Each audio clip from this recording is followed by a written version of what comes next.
Dulu ceritanya gimana Bang? Apa? Dari wartawan terus jadi humas KPK. Enggak, saya dulu kan di Tempo ya. Kemudian KPK buka lowongan di Direktorat Pendidikan Pelayanan Masyarakat. Saya ngelamar gitu. Terus tesnya lama dulu. Tes, kemudian saya diterima sebagai fungsional di Direktorat Pendidikan dan Pelayanan Masyarakat. Belum ada humas dulu. Waktu itu apa udah bosan jadi wartawan? Enggak, saya ini aja, saya ya dulu pikiran ini, dulu kan nggak dikenal KPK kan. Iya. Oh ini bagus ini apa memberantas korupsi gitu. Saya di Tempo kan pernah jadi jabrik investigasi yang apa ngeliput soal-soal korupsi juga dulu pernah akhirnya saya ngelamar, diterima jadi fungsional waktu itu di. Nah, kan nggak ada yang berhubungan sama media karena saya ex wartawan. Saya kemudian diminta Pak Eriana sama Pak Ruki ketua ini. Waktu itu udah Johan aja humasnya gitu. Belum jubir. Humas. Jadi yang ngurusin itu 2002 berarti 2003. Bukan 2005, Pak. Oh, 2005. KPK itu adanya 2004. Baru berdiri itu, belum punya kantor. 2005 itu baru rekrut pegawai. Nah, saya 2005 masuk angkatan pertama saya di KPK. Jadi awalnya bikin rilis, lama-lama kan kok nggak ada yang menjelaskan. Saya ikut menjelaskan. Dulu awalnya pimpinan. Kemudian saya 2006 diangkat dari juru bicara. Juru bicara di KPK, pakai SK-nya pimpinan waktu itu ketua KPK. Setelah itu ya itu tadi. Kemudian setelah itu dalam perjalanan saya usul ada biro humas. Saya ikut mengkonsep tuh biro humas di KPK waktu itu sama teman-teman ya. Kemudian biro humas jadi saya jadi kepala biro humasnya. SOP-nya jelas berbeda dengan humas yang lain KPK. Jadi kalau di dulu jubir dengan humas itu beda, Pak. Jubir itu juru bicara itu melekat di pimpinan. Jadi atasannya adalah pimpinan KPK. Kalau biro humas itu di bawah sekjen. Perintahnya di bawah sekjen. Tapi jubir di biro humas? Enggak. Apakah biro gitu? Enggak, beda. Kebetulan saya yang merangkap. Saya ke biro humas. Sekaligus jubir. Tapi jubir duluan.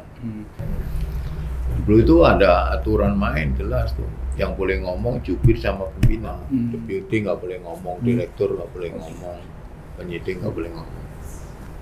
Dulu ya. Di KPK happy nggak Pak? Maksudnya kan strength nih kan? Iya. KPK itu apa namanya ancaman gitu-gitu udah biasa tuh, godaan, ancaman, ritme kerja itu nggak ada jam kerja di KPK itu menurut saya, tidak ada jam 8 sampai jam 5. Ya yang lama ngepost di KPK pasti tahu lah. Ya kadang-kadang saya talkshow jam 1, ya pernah talkshow di Metro jam 1 dini hari pas ada yang ditangkap gitu. Akhirnya 24 hours ya. Dan pressure itu tinggi, stres itu tinggi. Tapi enjoy nggak? Ya saya merasa berguna gitu, enjoy. Tapi Bang Johan juga kan ada SOP kan, mana yang harus disampaikan? Oh iya. Itu pernah nggak eksoplosan? Ya menurut saya justru bukan saya yang keceplosan. Lagi cerita-cerita informal gitu pernah nggak? Tapi pimpinan KPK yang keceplosan, saya yang meluruskan. Nah itu sering tuh kan. Ya gimana coba humas meluruskan, humas meluruskan pimpinan. Nggak ada di instansi lain, nggak ada Pak. Bisa dipecat tuh Mas. Lompatnya langsung ke presidenan ya? Nggak jadi gini. Saya running pimpinan KPK. Saya deputi pencegahan. Saya PLT pimpinan.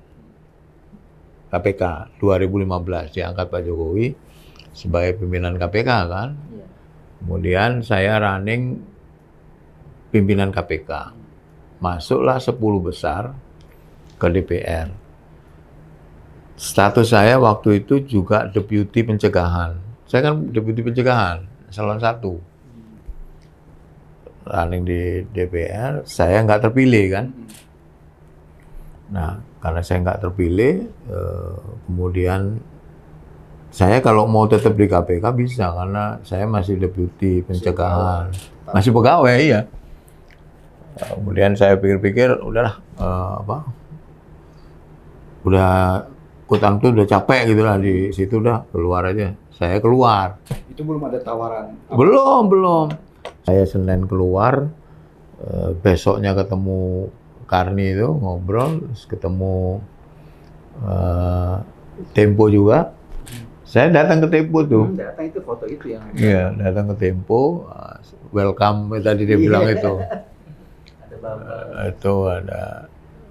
Terus Rebu apa Kamis dikontak, Senin apa Selasa, saya ke istana, ketemu Pak Jokowi, ditawarin mau masuk istana nggak gitu. Akhirnya ditawarin, ya saya mengajukan 3 syarat. Saya mau kalau 1, 2, 3 gitu. Apa syaratnya? Saya nggak mau ada orang kedua. Saya harus langsung ke Pak Presiden. Kenapa begitu? Juru bicara itu kan harus ada chemistry-nya. Tahu deh kalau ya ibaratnya saya nggak mau ada atasan lain selain Presiden gitulah. Karena kalau ya gimana saya bisa menjelaskan kalau nggak. Akhirnya Pak Jokowi ya oke, tapi gajinya nggak sebesar yang di KPK Pak Johan. Pak, saya nggak mikirin gaji, Pak. Karena Bapak menurut saya orang baik, saya mau bantu, tapi itu tadi karena kalau enggak, Pak Johan langsung tugas penugasan itu dari saya, dia bilang. Lalu hari itu juga kan dia ini diumumin kan sama Pak Jokowi, konfes. Staf khusus. Staf Presiden ya? Enggak, staf khusus Presiden. Bidang komunikasi. Bidang komunikasi. Tapi hampir 4 dalam praktiknya tahun. benar, memang Bang Johan langsung Pak Jokowi. Oh, dulu saya itu sering pagi itu ngobrol sama dia. Dulu kan dia masih di istana dulu. Awal-awal itu. 2000 sebelum di Bogor itu. Itu saya kan kebiasaan berangkat pagi. Saya pagi ke istana itu, Presiden itu di depan itu ada kursi tuh. Yang ketemuan Pak SBY itu loh. Di situ biasanya itu minum teh. Saya jalan lalu. Orang ajudan disuruh manggil. Saya nemenin jadi minum teh gitu. Nemenin dia ngobrol apa aja. Ngobrol apa aja. Kegiatan Ngobrol ini gitu ya. Hah? Kegiatan. Enggak, ngobrol. Enggak, dia ngomongin soal pengalaman dia, ngomongin soal. Saya bukan orang terdekat Pak Jokowi, tetapi saya itu mengalami suasana private lah sama dia. Jadi saya tahu Pak Jokowi itu secara pribadi itu seperti apa. Tentu basisnya dari cerita Pak Jokowi tentang betapa dia menghormati ibunya. Dia bilang ibu saya itu meskipun nggak ngerti politik gitu, selalu kalau ini dia cerita begitu. Bang Johan masuk ke politik bagaimana ceritanya? Nah, dulu itu saya itu mau bantu Pak Jokowi di Pilpres. Terus saya ditawarin oleh Mas Pramono Anung. Saya Cak, bantuin partai, bantuin apa Mas? Bantuin ini loh, komunikasinya. Humasnya, kira-kira begitulah. Oh iya, saya ini, siapa ininya gitu. Itu menjelangin ini, 6-7 bulan menjelang pendaftaran. Pendaftaran pileg, caleg. Enggak, sampean nyalek. Wah jangan, saya nggak enak, saya nggak punya ini. Saya kan pikiran saya nyalek itu kan butuh biaya bayar. Saya dari mana? Saya nggak mau. Udah lewat, menjelang penutupan itu saya di ini lagi, ditawar lagi, tapi saya diskusi dulu sama Pak Jokowi. Siap Pak Johan, nggak apa-apa, sambil bantu Pilpres. Jadi dulu gue kampanyenya itu nggak cuma di dapil, Bos. Ikut Pak Jokowi juga. Enggak, jadi gue kampanyenya itu mengkampanyekannya Pak Jokowi. Di Kediri, di Jombang, di Madiun. Dapil gue kan bukan itu. Dapil gue kan Trenggalek, Magetan, Ponorogo, Ngawi, Pacitan. Tapi saya bergerak di luar dapil. luar dapil juga. Saya datengin Lirboyo karena saya bisa diterima secara pribadi. Secara partai mungkin mereka nggak mau terima, tapi kan dia lihat saya, lihat Sering profil lihat di TV. bukan itu. Bukan itu. Kalau sering lihat di TV ya kan banyak orang sering dilihat di TV. Sama Pak Jokowi juga gitu. Dari kalangan muslimat gitu saya bisa diterima. Tapi caleg yang lain dari PDI bisa nggak diterima juga. Iya. Sama muslimat gitu Kenapa misalnya. PDIP? Apa dari dulu sudah PDIP atau? Yang awalnya kan Seskap tadi loh, Pramono Anung. Dan Pak Jokowi ini kan juga kadernya PDI Perjuangan. Gitu. Awalnya itu Mas Pram itu yang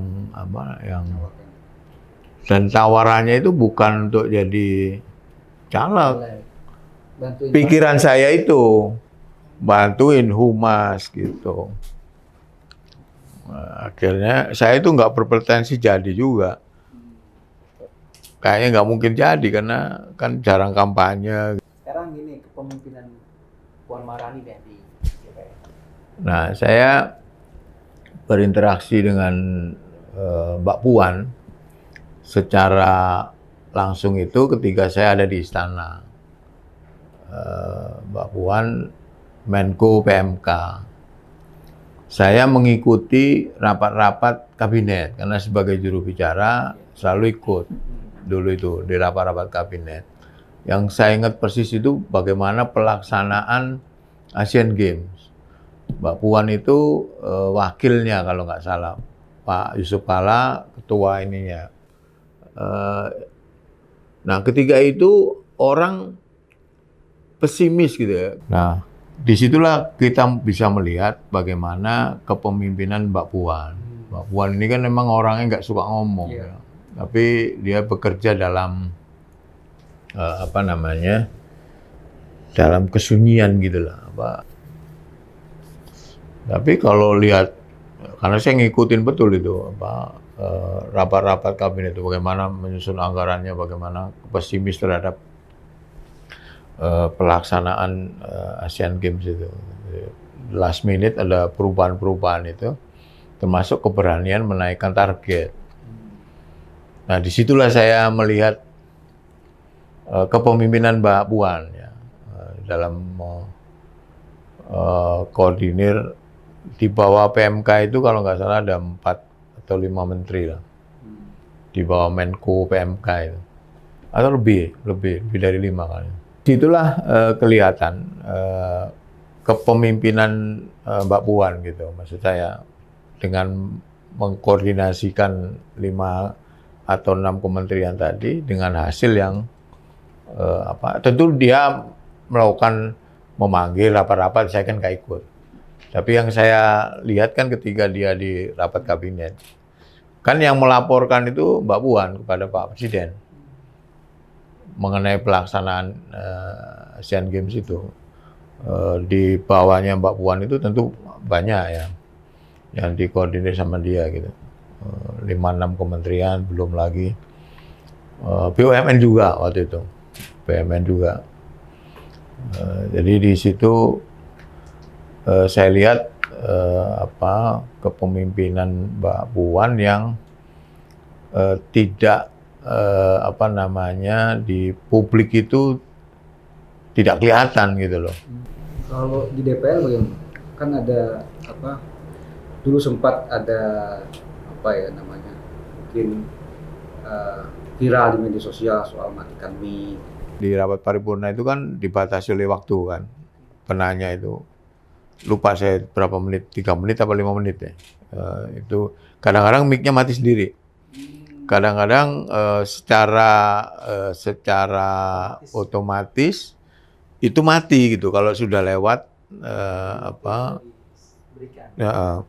termasuk juga misalnya lu penanya sudah nanya gitu ya, kemudian lu nanya lagi gitu, misalnya waktunya kan gantian gitu misalnya, tapi lu masih ngotot gitu, itu bisa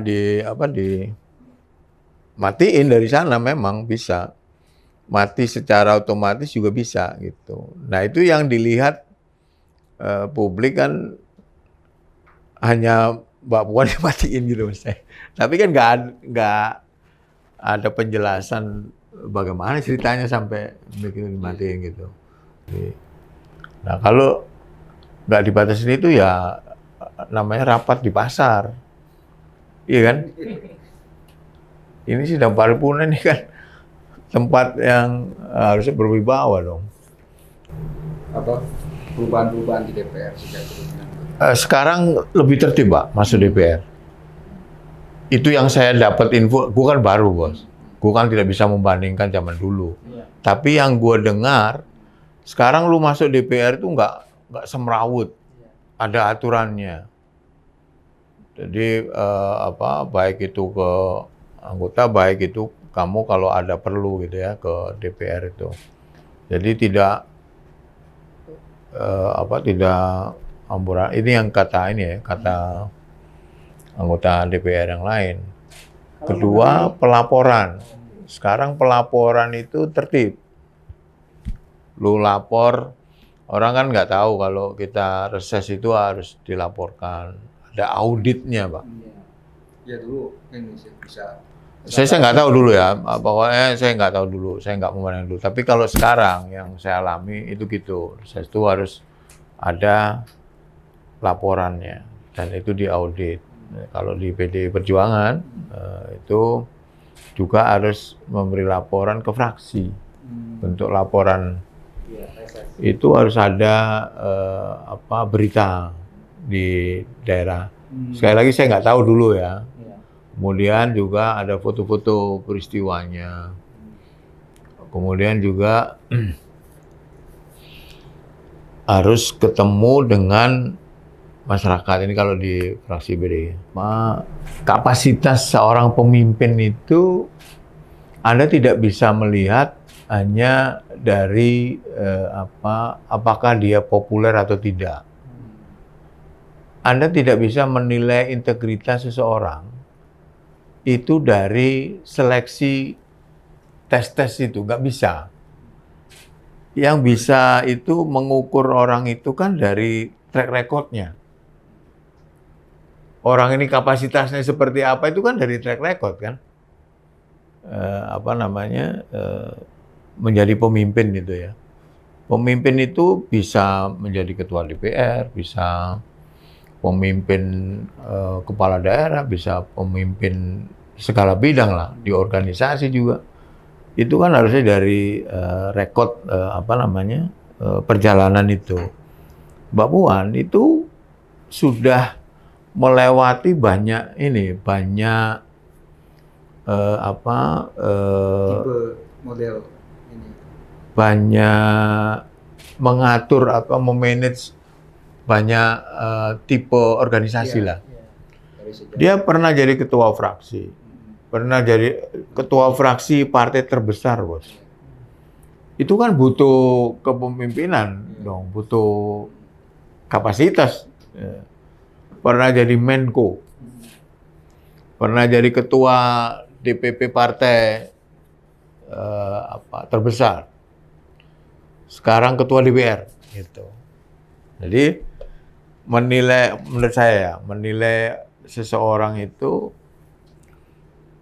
pemimpin itu, kapasitas pemimpin itu ya mau nggak mau kita harus dari track recordnya gitu. Memimpin provinsi gitu, misalnya kan harus dilihat dong. Sebelumnya rekodnya itu apa? Itu kalau menurut saya ya.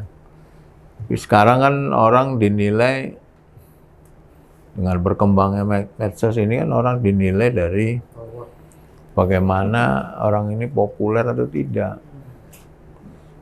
Sering nongol di YouTube apa enggak gitu. Di TikTok juga. Apakah dia bikin TikTok apa enggak?